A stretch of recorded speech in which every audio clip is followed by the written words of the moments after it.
우리 학생들이 이제 간증은 처음 해요. 근데 이제 4명 간증을 하라고 한 것이 아니고 본인들이 하겠다고 자원을 요청해서 그래서 오늘 성찬식만 설교부터 말씀 많고 중요해서 간증을 하기로 했어요. 우리 학교 처음 이제 간증인데 제가 사실 간증을 하는 영역에도 조금 전문성이 있어요. 오랜 경험 있고 그래서 자기가 받은 것을 잘 표현하는 거 이런 데 간증 작성하고 발표하고 하는 것도 나은 이제 우리 학생들에게 돕고 또 훈련하고 그렇게 하도록 하겠습니다. 앞으로 간증을 잘 하도록 학생들 다 간증문을 갖고 우리 성도님 집사님들도 간증을 항상 자기 간증을 갖고 또 간증은 평생의 간증도 있지만 순간순간마다 또 달마다 또 어떤 계기마다 간증을 할 수가 있습니다. 간증은 특별하게 전과 후를 극명하게 반전을 노리는 간증은 그것도 있을 수 있어요. 그렇지만 그보다 세세하게 아무 변화 없는 것 같지만 그 속에 하나님께서 나에게 그때그때 하신 일들을 세세하게 일상 속에서 나누는 그 스몰 토크식으로 하는 그런 간증도 굉장히 소중하다. 그렇게 간증이 나와서 이야기를 한번 드리는 것입니다. 어쨌든 이번에 캠프 동안 우리 학생들이 굉장히 많은 은혜를 받고 제가 이제 우리 학생들 처음에 30에서 50%는 거의 신앙이 없는 상태에서 오고 또 우리 학교의 전체 성도들이 이렇게 절대 크리스찬 문화를 끌고 가는 게 아니고 스스로 만들어가는 과정이 있기 때문에 약간 아웃소싱이 필요해. 바깥에서 그 기독교 청년 또 청소년들의 기독 문화가 어떤가 이런 것을 밖에 나가서 보고 예배하고 저렇게 손붙잡고 서로 어깨 동무하고 서로 손붙잡고 기도하는 거구나. 그 다음에 중보 기도하는 거구나. 찬양할 때 저렇게 펄쩍펄쩍 뛰는 거구나. 이런 것을 배워서 우리 학교에서 이런 후배들도 같이 그런 문화를 영적 문화를 잘 만들어 가도록 그렇게 하겠습니다. 오늘 말씀은 한 20분 정도 말씀을 간략하게 나누겠습니다. 그래서 오늘은 창세기 1장을 저번 주에 쭉 말씀을 해서 3일까지 그래서 오늘 4, 5, 6일인데 3일까지 가장 중요하니까 다 말씀을 드렸고 4, 5, 6일을 간단히 우리 신앙의 적용점을 설명하면서 오늘 창세기 전체 개론적인 것을 쭉 다루면서 주님 우리에게 주신 말씀을 나누도록 하겠습니다. 그래서 창세기 서론적인 것이다 생각하시고 여러분들의 설교안을 제가 드렸어요. 설교안을 보면서 설명을 드리는 식으로 하겠습니다. 자, 여러분 설교안을 보세요. 설교안 2장 있죠. 먼저 앞장에 있는 거 창세기 전체의 구조. 창세기는 어떤 의미가 있냐면 창세기부터 요한계시록까지 신구약 66권인데 이 하나님의 말씀 중에서 예수님이 오심을 그래서 창세기든 출애기든 레위기든지 신약이든지 전체는 예수님에 관한 스토리의 서사예요. 예수님의 서사가 빠지면 그거는 성경이 아니에요. 휴지에 불과해요. 그 예수님을 먼저 찾고 그 다음에 그 은혜 안에서 우리가 하나님 앞에 열심히 잘 성화롭게 하나님 앞에서 거룩한 삶을 살아야지. 그 다음에 이 땅의 사명과 내가 하고 있는 학업과 직장과 사업과 가정에도 충실해야지. 이런 말씀들이 그 속에 쭉 나와 있어요. 그렇지만 예수님을 찾는 게 제일 중요해요. 그래서 그런 것을 구속사적 사실은 말씀이다 이렇게 보는 거예요. 그 구속사를 잘 진행하는 과정 설명을 한 것이 언약이라 그래요. 어려운 말이죠. 그래서 언약이라 그래요. 그 언약이 완성돼 가지고 내 속에 하나님의 통치가 일어나고 하나님 나라가 내 가정 속에 또 내 자신 속에 또 나의 교회 속에 이렇게 일어나는 오늘 교회의 모습이죠. 그것을 하나님 나라라 그래요. 세계는 다 관련성이 있는 거예요. 그래서 그렇게 보는 거예요. 그래서 창세기를 볼 때는 특히 창세기는 신구약 전체의 기초와 같아요.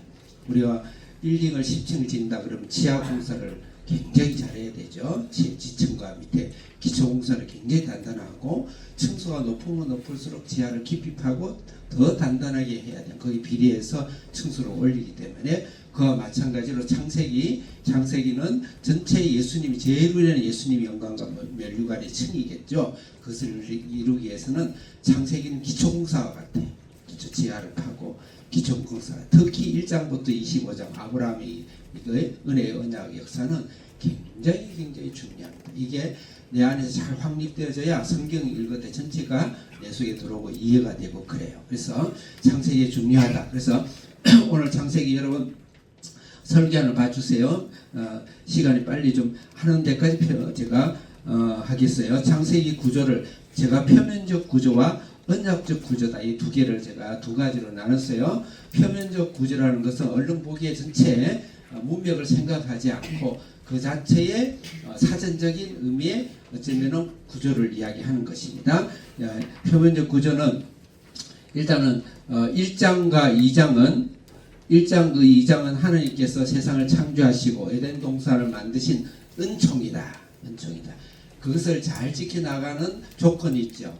하나님의 말씀을 순종하고 선악과를 따먹지 말아라. 그런데 3장부터 11장은 선악과를 따먹었어요. 그래서 인간이 타락하고 제2사성 죽음이고 영원히 죽어야 되고 에덴 동산으로부터 동산 신락원을 당하게 되죠. 그것이 바로 타락이라 그래요. 타락을 3장부터 11장이다.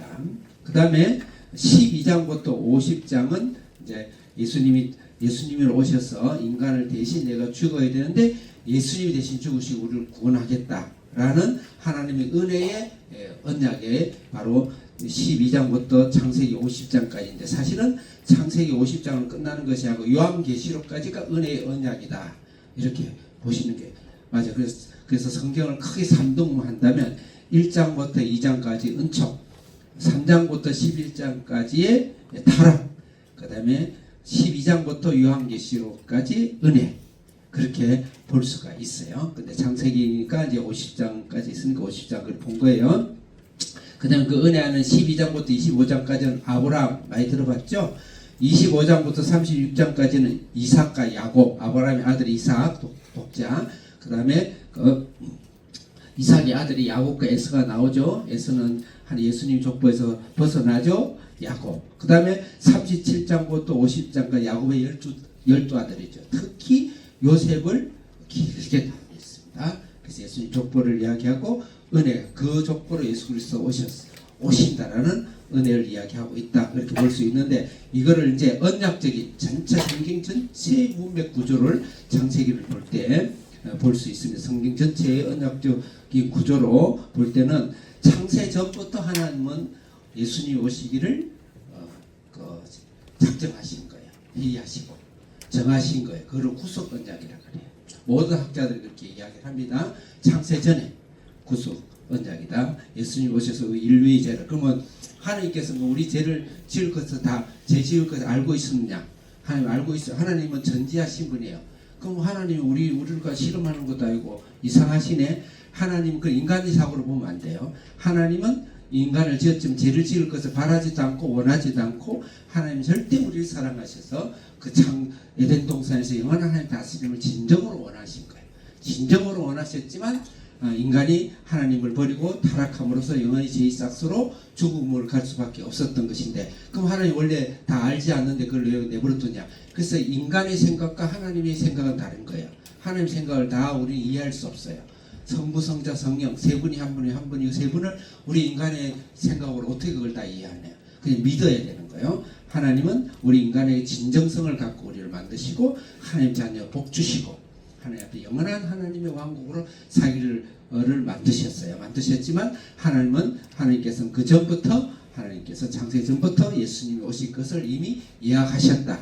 그래서 그것을 인간의 머리로 흙 아니면 백으로 이해하지 말아라. 하나님 전지하신 하나님, 다 하나님 진실하신 하나님이다. 이렇게 제가 조금 변론을 한 것이에요.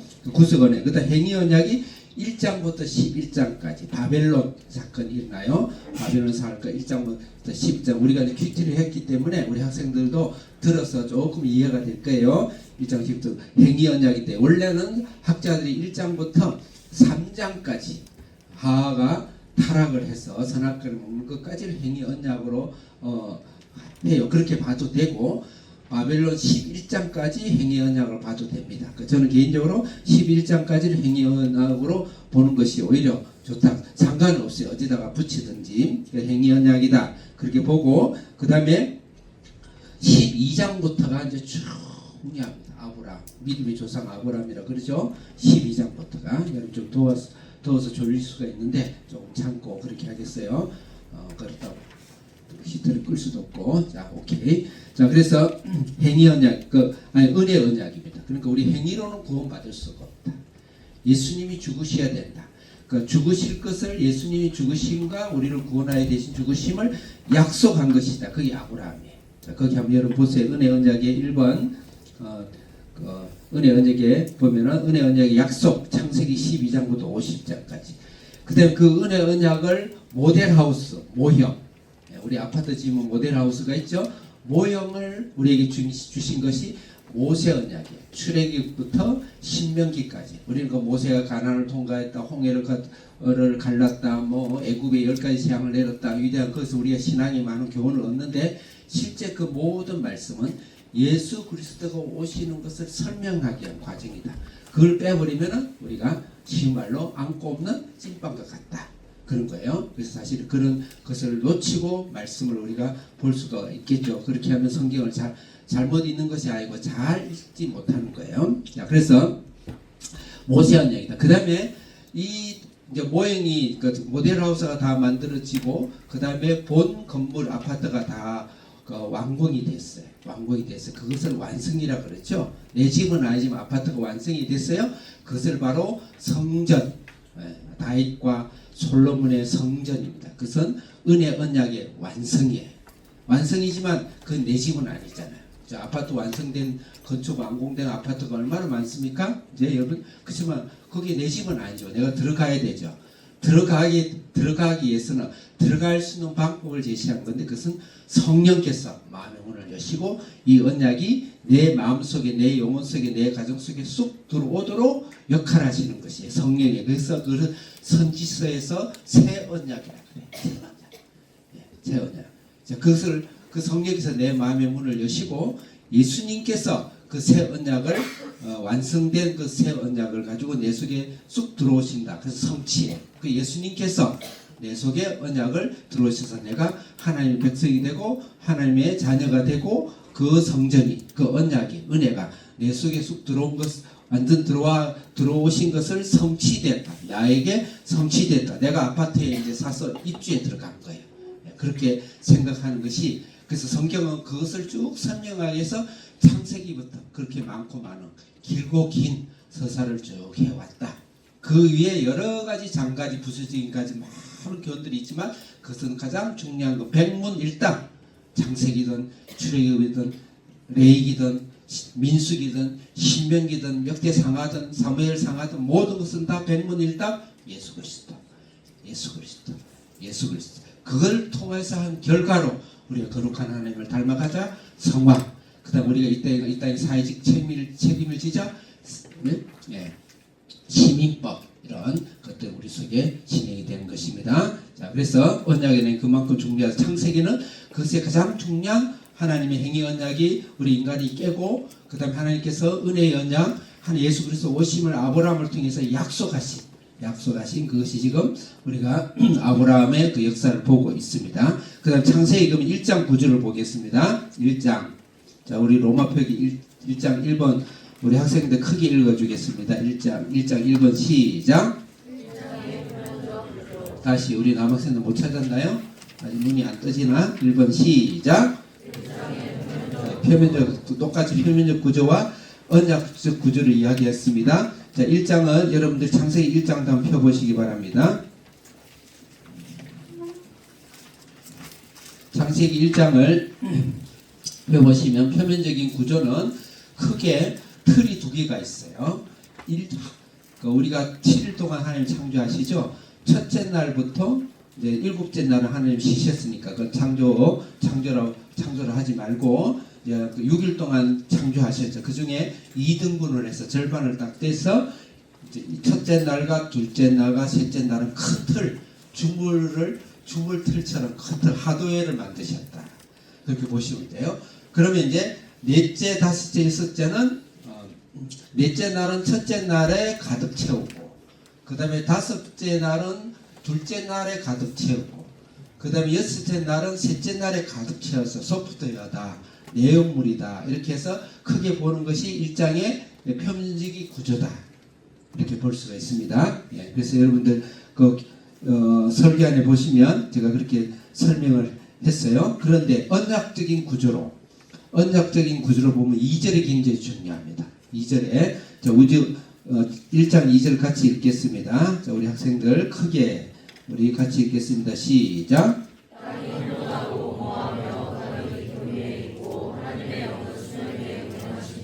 네, 이 세상을 창조하기 전에 하나님의 영이 수면 위에 성령께서 삼위께서 이 세상을 창조하신 게 이때 예수님도 계셨다고 예수님 자신이 말을 하고 있어요. 태초부터 있었다고 창조할 때 내가 있었다 그랬어요. 모든 만물이 내가 창조했다 그래요. 예수님께서 그분이 그리 말씀하셨어요. 그러니까 성령이 이 세상을 창조하기 전에 이 흑암 속에서 두루 행하시면 그것이 요새 지질학자들이 수억 년이 지났다 수백억이 지났다 오케이 여기 안에서 다 답이 있을 수 있어요. 다 가능한 거예요. 그래서 우리 일반 과학을 우리 무시할 필요 없고 갈등 느낄 건 전혀 없어요. 근데 예수님은 이 세상이 어떻게 만들어졌는가의 과학적인 사실을 전달하는 것이 아니고 예수님이 이 땅에 오셔서 구원하는 구원사를 이야기하기 위한 게 구원에 관계된 거예요.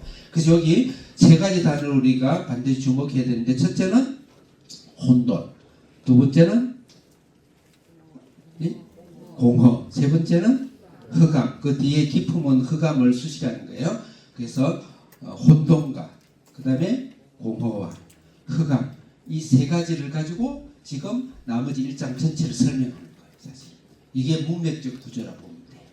그럼 흑암과 그 다음에 공허와 혼돈과 공허와 흑암은 이것은 그 당시의 영계의 상태를 이야기해요. 그래서 이걸 단지 육지 땅과 물리학적으로 이야기하는 거예요. 영계를 영계 천사의 타락이 이미 있었어요. 천사가 악한 사탄으로 타락해가지고 있는 그 타락을 혼돈과 공허와 흑암으로 이야기해요. 그 다음에 그것으로 인해서 이 세상이 인간들이 타락하는 여기는 이 모세 오경은 모세 때 씌어진 거예요. 그래서 그 당시의 시대에 출애굽을 하고 광야 생활했던 그 당시의 세상 사람들을 지금 소급해가 와가지고 소급에서 땡겨와 소급이 아니죠. 먼저 빌려 와가지고 설명을 하고 있는 거예요. 그러니까 하나님은 시간과 과거, 현재, 미래 시간을 초월하신 분이시니까 그렇게 들으시면 돼요. 그래서 인간의 영적 상태를 이야기하는 거예요. 영적 상태. 그 영적 상태. 그래서 오늘 창세기는 인간의 영적 상태 가운데서 예수님이 구원하시다는 것을 창조의 사이에 맞춰서 설명했다. 그래서 그렇게 설명하면 돼요. 그래서 영적이고 인간적인 영적 상태, 이 세상의 영적 상태를 하나 예수님께서 오시기 전에는 혼돈과 공허와 흑암이다 이렇게 생각했어요. 그럼 혼돈은 질서. 자, 우리 여러분들 설교를 펴보시기 바랍니다. 자, 창세기 1장 9절 소프트웨어는 아까 표면적 구조는 하드웨어는 첫째 날 본원적 빛이다. 그 다음에 둘째 날은 궁창과 궁창 위에와 궁창 아래 물로 나뉘었다. 셋째 날은 물과 땅이 나뉘었다. 그리고 이제 넷째 날은 그것도 채우는 거죠. 그럼 첫째 날, 넷째 날은 첫째 날이라고 대조하면 돼요. 하늘의 별과 그 해와 달을 채우시고 공중에. 그 다음에 다섯째 날은 그 궁창 위에 궁창 아래인데 다섯째 날은 공중의 새와 바다의 생물을 채우시고 그 다음에 여섯째 날은 셋째 날 물과 무시죠. 그래서 육지 짐승 특히 육지에다가 짐승을 채우시고 사람을 창조하시고 그래서 하도에다가 소프트웨어를 채우셨다. 그 다음에 두 번째 언약적 구조에 보면 예레미야 4장 23절 한기 선생님 이거 비출 수 있나요? 흑암과 공허가 이것을 예레미야에서 똑같이 인용해서 그 다시 영적 상태를 이야기하고 있는데 말씀이 혹시 있나요? 내가 준비시키지 않았나요? 그럼 넘어가겠어요. 네. 그 혼돈은 질서 없음인데 옆에 있는 글을 우리 학생들이 기호는 생략하고 쭉 읽겠습니다. 시작.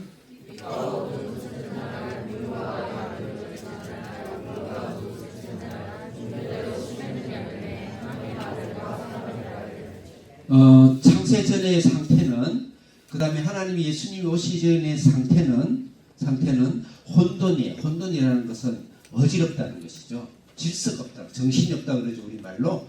예. 우리 부모님들 자녀들 방에 가면 다 우리 한비전 자녀는 안 그렇게 했지만 일반 분은 정신이 없죠. 가면 막 그냥 정신이 혼란해서 방문 열면 그러지 혼돈스러운 거야. 이 질서가 없다는 거야. 그래서 성경에서 가장 중요한 가장 중요한 은혜 언약이 가장 중요한 것은 질서입니다. 질서. 정리가 돼요. 그래서 아닌 것과 긴 것을 사실과 거짓과 진리를 반드시 그것은 분리되어 있어야 돼요. 그 예수님 그 당시에 그래서 예수님께서 분리하는 거죠. 그리고 여러분 말씀 보면 빛과 어둠 첫째 날 이 빛은 본원적 예수님이 빛을 말합니다. 이것은 요한복음에서 예수님을 이야기해요. 그럼 어둠을 분리해 놓죠. 그 같이 섞이면 안 돼요. 섞이면 안 돼요. 질서 없이 섞이면 안 돼요. 인물과 아랫물. 인물 많은 학자들은 인물에 사탄을 모아놨지 않은가. 그것도 굉장히 개연성이 있어요. 인물과 아랫물로 하나님께서 반드시 뒤에 섞이지 않아요. 그 다음에 물과 묻 그러니까 바다와 육지. 바다 육지가 절체 경계선을 넘지 않도록 하나님 만드셨다 그랬어요. 바다와 육지가 반드시 경계가 있어야 돼요. 그게 질서예요. 심지어는 모든 만물들을 생물들을 종류대로 만들어. 이거 굉장히 중요해요. 종류대로. 종류가 섞이면 안 돼요. 인간이 요새 이제 GMO 해가 종류를 섞는데 그건 굉장히 재앙입니다. 종류를 섞으면 안 돼요. 섞이지 않도록 하는 거예요. 그 다음 씨 맺는 열매. 그 씨는 그 종자를 내야 돼요. 씨가 섞이는 게 아니에요. 그래서 여기서 굉장히 중요한 것은 하나님은 그 질서를 혼돈이죠. 그래서 우리 크리스찬들도 분명히 내 삶 속에서 질서가 있어야 돼요. 질서가 있어야 되고 혼돈, 빛과 어둠이 구분돼야 되고. 그래서 우리가 신명기에 보면 가나안의 7 족속을 결혼하지 마라. 예? 그다음 진멸해라. 인간적으로 그 심리적으로 사람을 죽이라는 것이 그런 의미가 아니고 그들과 섞이면 안 돼요. 그들과 섞이면 안 되면 그걸 이야기해요. 그 성경에서 그게 굉장히 중요해요.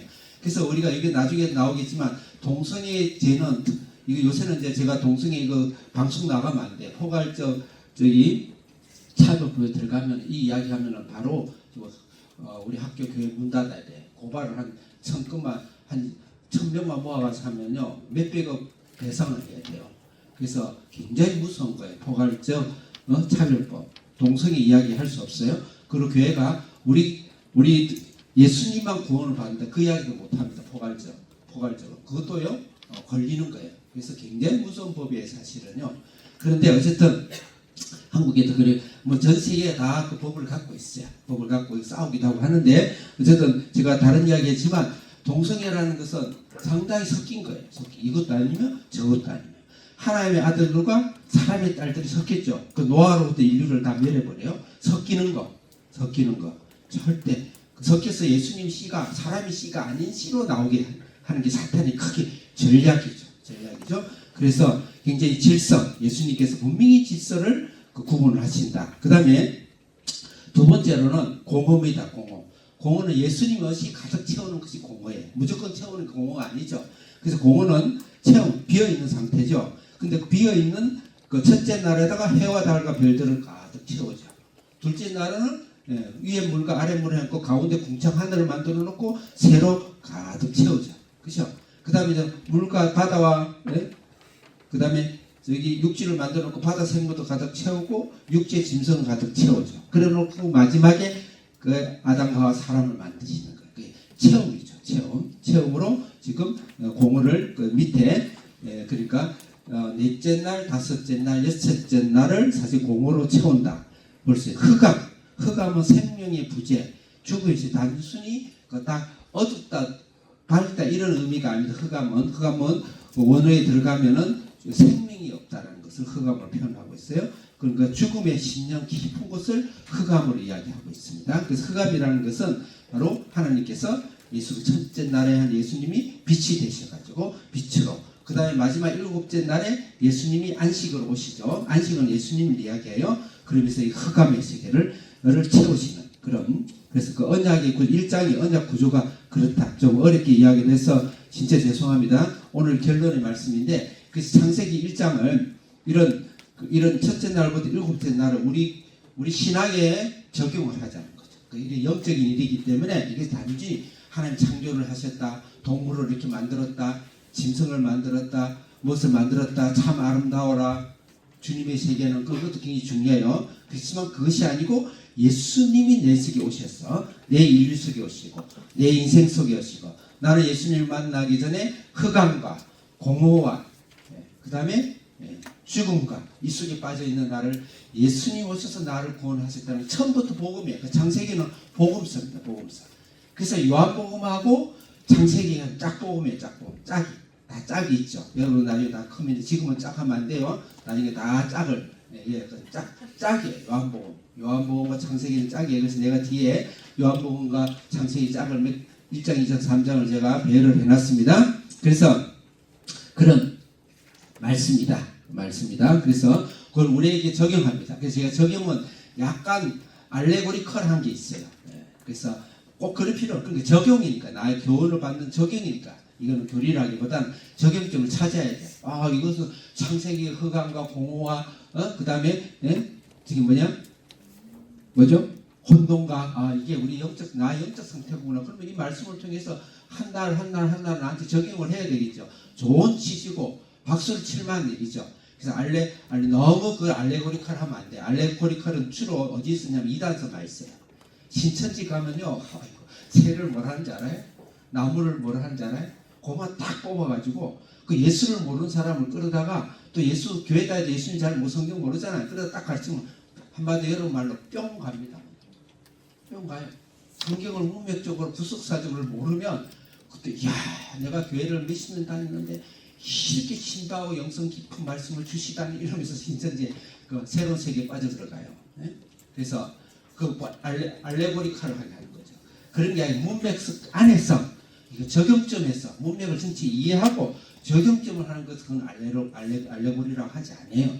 그래서 그렇게 생각하고 제가 약간 알레고리컬하게 적용했지만 상관없다. 전체를 내가 다 설명을 했죠. 내게 적용한다. 첫째 날은 무엇인가? 자, 여러분들 로마 표기 3번. 자, 제목 크게 읽겠습니다. 시작. 제가 이거 주로 학부모님과 성도님 저쪽에 있었는데 자꾸 저쪽 보고 나도 모르는데 우리 학생들 레이저를 나한테 여학생들 여학생 보고 할까? 여기서 뭐 너희들 나 부끄럽지 않아, 그지? 그래서 보고 볼 테니까 부끄러워하지 말고. 자, 그래서 첫째 날 우리가 적용하자. 첫째 날은 보는 저기 빛이 있어라. 근데 넷째 날과 해와 달과 별의 빛이 있거든요. 있어요. 이 두 개가 갈등 구조예요. 네? 이거 어떻게 다른 것인가? 첫째 날은 우주 만물이 아니고 예수님의 빛입니다. 예수님의 빛. 요한계시록 마지막 장에 가면 그때는 해와 달과 낯이 없다. 예수님의 빛으로 365일 300시간도 없어요. 예수님의 빛으로 이 세상을 비친다. 그 빛이에요. 그래서 본원적인 빛, 예수님의 빛을 비춘 거예요. 그거 요한복음 1장에서 하나님의 말씀이 되고 그 말씀이 빛으로 오고 빛 가운데 우리 오셨는데 독생자 예수 그리스도의 영광 빛이더라. 그런 거예요. 주 예수 그리스도를 믿으라. 그래야 너와 내 집. 그런 책이 사도행전에 나오네. 영접하는 자 곧 그 이름을 믿는 자들에게 하나님 자녀가 되는 권세를 주셨다. 요한복음 1장 12절. 그 결론을 내는 거예요. 자, 그래서 이 빛은 예수님 빛이에요. 그럼 우리 적용점은 뭐냐? 예수님을 영접해야 되죠. 예수님. 그 다음 영접한 사람은 내 마음의 중심에 내 고집과 자아와 내 악성과 내 고집으로 살지 말고 예수님이 내 안에 중심에서 빛을 발한다. 그 은혜에 맡기고 말씀 맡기고 순종하는 연습을 사는 그런 적용을 해야 되겠죠. 자, 둘째 날 같이 옆에 있는 걸 읽겠습니다. 시작.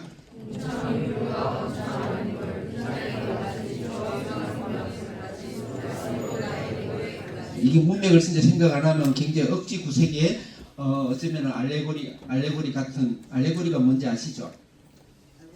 몰라요? 이수신 장군을 좀 연구하려고 들어갔어요. 이제 우리 엄마가 이수신 장군을 쌓아요.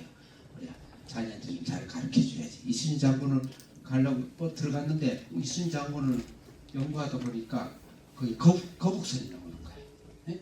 너무 재밌게 거북선이 이제 여러분 유튜브나 막 나오잖아요. 거북선 막 재밌는 쇼트가 있어. 막 찾다가 거북선 하다가 그러다가 거북이가 나오는 거예요. 전 세계 희귀한 거북이들이 막 나오는 거예요. 네? 막 나오는 거예요. 어쨌든 그래가지고 나중에 중간에 잊어버렸네. 이건 뭐가 나와야 되나? 그래서 나중에 저기 유명한 배우거든. 그죠? 그래 나중에 엉뚱한 그 유명한 배우가 있는데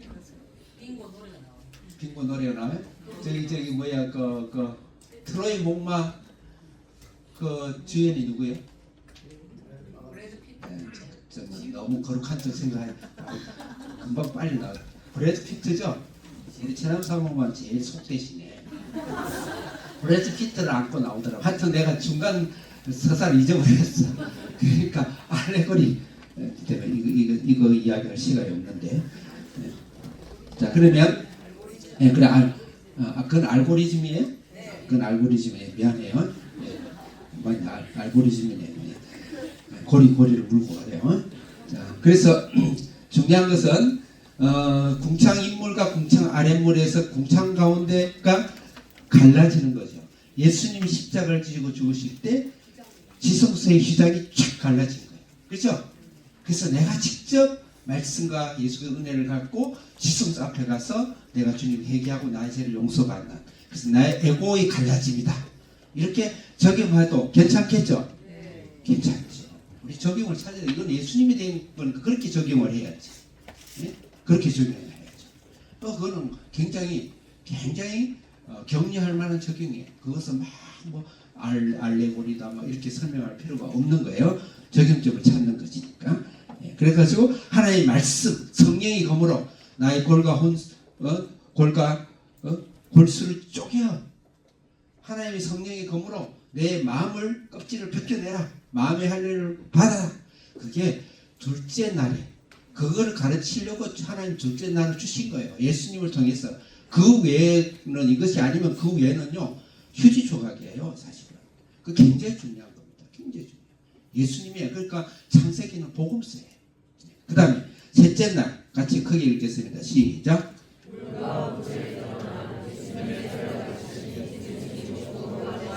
이게 지금 제일 좀 적용하기 어리cik한데 제가 달리 표현할 길이 없어서 뭐 그냥 애교로 봐주세요. 안 해도 괜찮아요. 적용이니까.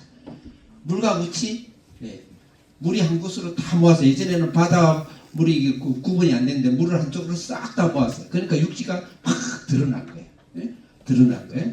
드러났습니다. 그래서 요한계시록에서는 바다에 사탄이 내려오 사탄의 제국으로 보통 표현을 많이 해요. 바다를 제2제국으로. 근데 물과 무치 드러났단 말이에요. 그래서 예수님이 물속에 푹 들어가서 세례를 받았어. 죽었어. 예수님이 세례를 받을 필요는 없어요. 그렇지만 인류를 대신해서 내가 죽는다. 그래서 예수님이 세례를 받으신 거예요. 나를 대신해서. 물속에도 나의 십자가를 실제 죽지만 물속에 죽었어요. 그러다가 다시 일어났어요. 그러니까 뭐예요? 비둘기 하나님의 음성이 들리면서 하나님의 영광이 임했어요. 부활이죠. 그렇죠? 부활이죠. 그래서 이거는 뭐냐면 우리가 예수님을 통해서 같이 죽고 예수님을 통해서 같이 일어났기. 그 적용 제가 제일 좀 꺼리찡하긴 해요. 그렇지만 그렇게 우리가 적용을 해도 괜찮다. 그 이 말은 뭐냐? 우리가 예수 그리스도의 부활의 삶을 살자. 예수님이 죄에 대해 죽은 것처럼 나도 죽고 나는 이미 죽었다. 예수님이 부활하셨다. 이 바다에서 육지가 드러나듯이 나의 하나님 앞에서 새로운 사람으로 내가 드러났다. 예수님이 부활의 생명으로 부활의 능력으로 우리에게 허락하신 삶을 살자. 그게 적용하자는 거예요. 넷째 날 같이 읽겠습니다. 옆에 있는 걸 시작.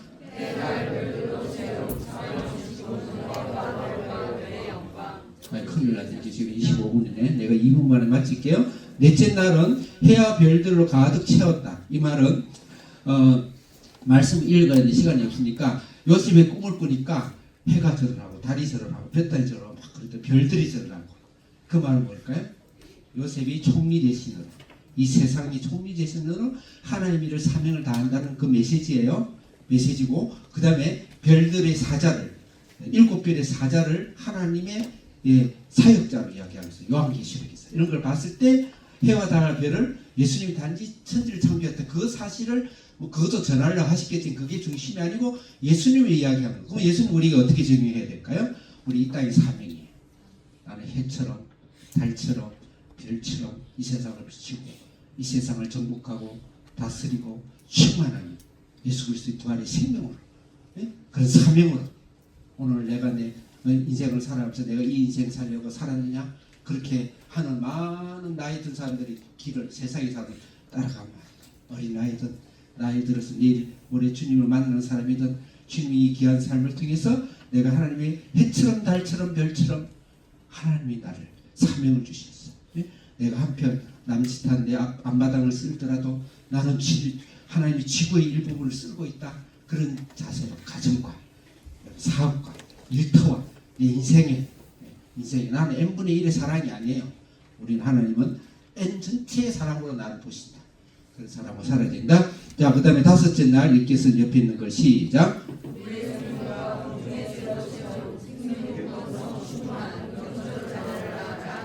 물에 바다 생물과 공중의 새를 꽉 채우면서 처음으로 쓰는 말이 생육하고 번성하고 충만해요. 여기에 초점이 있어요. 강점이 있어요. 이 말은 뭘까요? 번성, 생육 많이 낳아라는 거예요. 자녀를 잘 키워라. 그 다음에 얼마큼 낳느냐, 세상에 가득 차게 낳아라. 이 말이죠. 이 말은 무슨 말일까요? 우리가 영적 열매를 많이 맺어라. 영적 자녀를 많이 맺어라. 이 땅에서. 그래서 성령의 열매, 내적인 성령이 충만한가, 바깥으로 솟는 영혼을 구원하기 위해서 실력도 있어야 돼요. 공부도 잘해야 돼요. 돈도 잘 벌어야 돼요. 직장도 잘해야 돼요. 가정도 잘해야 돼요. 예? 꼬리가 되지 말고 머리가 되셔야 돼요. 그게 바로 생물의 생육 번성 충만이다. 그 다음에 여섯째 날 같이 읽겠습니다. 크게 시작.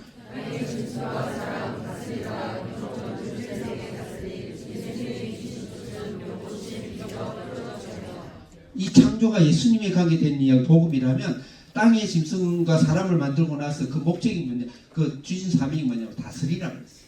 다스리라. 그래서 예수님이 이 땅에 오셔서 다스리죠. 영계를 다스리죠. 귀신을 쫓아내고 병을 고치고, 그 다음 오병이어의 기적을 일으키고 바다 폭풍을 잔잔케 하고, 제자들도 너희는 아버지 큰 일을 하리라. 사도바리 가는 데마다.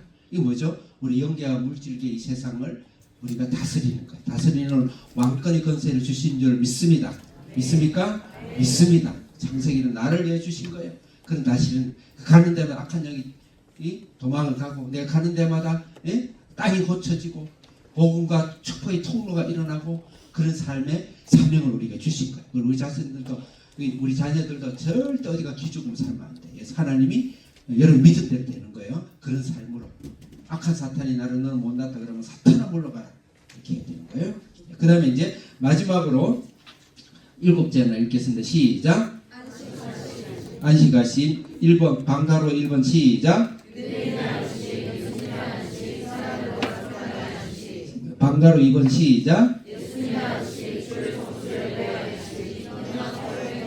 그 쉽게 안식에는 예수님을 이야기하는 것이다. 예수님 사역과 예수님 오실 목적과 예수님 자신을 안식이다. 그것을 쭉 풀어나가면서 성전론과 성막으로 쭉 가는 거예요. 자, 그래서 이 안식에는 첫째는 예수님이 나 속에 영접하셔서, 우리가 영접해서 예수님이 들어와 있지만 예수님의 안식을 날마다 누려야 돼요. 여러분이 예수님이 살아계신 줄 믿습니까? 아멘. 그럼 밖에 있는 예수님 살아있는 걸 믿지 말고 내 속에 있는 예수님 살아계심을 믿어야 된다는 거죠. 경험해야 된다는 거예요. 이번에 우리 학생들이 항상 있지만 이번에 캠프에 가서 그것을 조금 더 느낀 거예요. 믿음으로. 내 안에서 예수님이 모든 고통과 좌절과 실패와 억울함과 모욕과 내 안에 있어서 또 회의와 또 빈손과 이런 것들을 예수의 이름으로, 예수의 이름으로, 예수의 이름으로 쭉 어리고 하나님 엎드림 주님이 채우시고 그 경험해야 돼요. 두 번째는 예배입니다.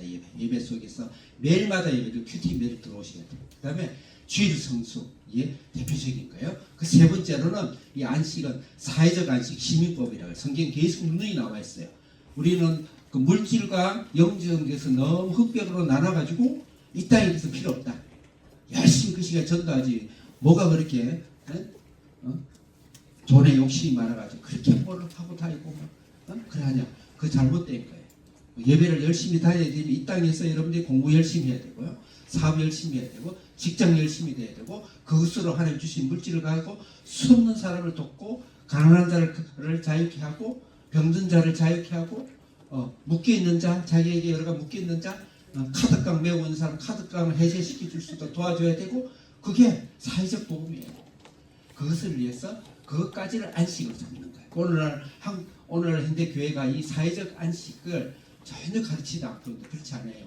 그래서 요새 오히려 이 자유주의 신학에서 신현을 자꾸 이야기하고 예수님을 싹 빼버리고 안고를 싹 빼버리고 자꾸 찐빵 이야기를 하고 있는 거예요.